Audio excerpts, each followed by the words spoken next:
নমস্কার বন্ধুরা, আজকে আমি রান্না করে নিচ্ছি বাঁধাকপি পোস্ত। বাঁধাকপির আইটেম তো অনেক রকম খেয়েছেন, বাঁধাকপির পোস্ত খেয়েছেন কি?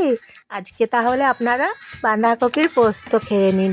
বাঁধাকপি পোস্ত খেতে অসাধারণ স্বাদের হয়, জানেন তো? তাই আপনারা আজকে বাঁধাকপি পোস্ত দিয়ে গরম গরম ভাত খেয়ে নিন, দেখুন খুব ভালো লাগছে। তাই বাঁধাকপি দিয়ে পোস্ত রান্না করলাম। এই যে দেখুন, বাঁধাকপিতে পেঁয়াজ দিয়েছি, বাঁধাকপির পোস্ত রান্না করে নিলাম, পোস্ত বেটে নিয়েছি।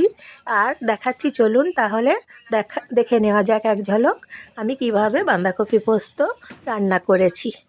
বাঁধাকপিগুলো প্রথমে কেটে নিলাম, এই যে দেখুন কেটে নিয়েছি। তারপরে বাঁধাকপিগুলো প্রেসার কুকারে সেদ্ধ করে নিচ্ছি, 5 মিনিট সেদ্ধ করে নিচ্ছি, তাহলে নরম হয়ে যাচ্ছে তাড়াতাড়ি।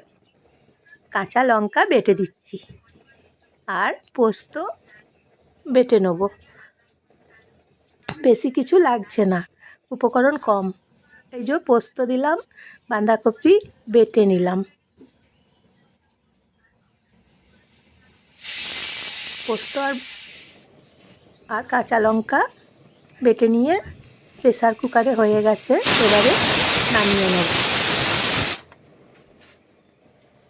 পেঁয়াজ কেটে নিলাম, পেঁয়াজ দেবো, বাঁধাকপিতে পোস্ত রান্না করছি। কালো জিরে দিচ্ছি কড়াইয়ে, কড়াই 1 মিনিট গরম করে নিচ্ছি ভালো করে।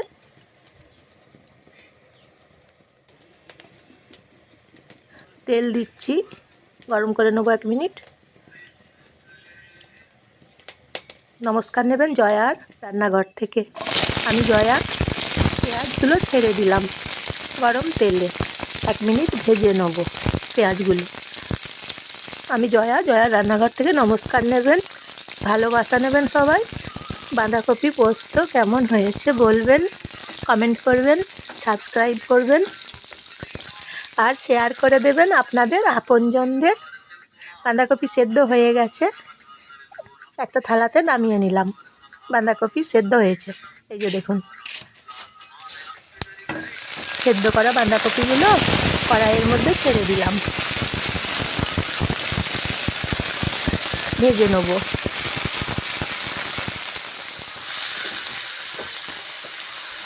দু মিনিট ভেজে নিচ্ছি বাঁধাকপি পেঁয়াজ একসঙ্গে।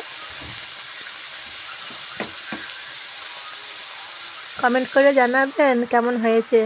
নুন দিচ্ছি, বাঁধাকপি পোস্ত। ভাবলাম আজকে বাঁধাকপি পোস্ত রান্না করি, হ্যাঁ, তাই বাঁধাকপি পোস্ত রান্না করে নিচ্ছি। পোস্ত বাটা এখন কড়াইয়ের মধ্যে ছেড়ে দিচ্ছি। এই যে পোস্ত বেটে নিলাম, কড়াইয়ের মধ্যে ছেড়ে দিলাম। পোস্ত দেওয়ার পরে জল দিলাম একটু সামান্য। পোস্ত দেওয়ার পরে একটু ফুটিয়ে নিতে হবে, তা না হলে কাঁচা গন্ধ থাকে, তো তাই একটু ফুটিয়ে নিলে কাঁচা গন্ধ থাকে না। খেতে খুব সুস্বাদু, জানেন তো বাঁধাকপি পোস্ত।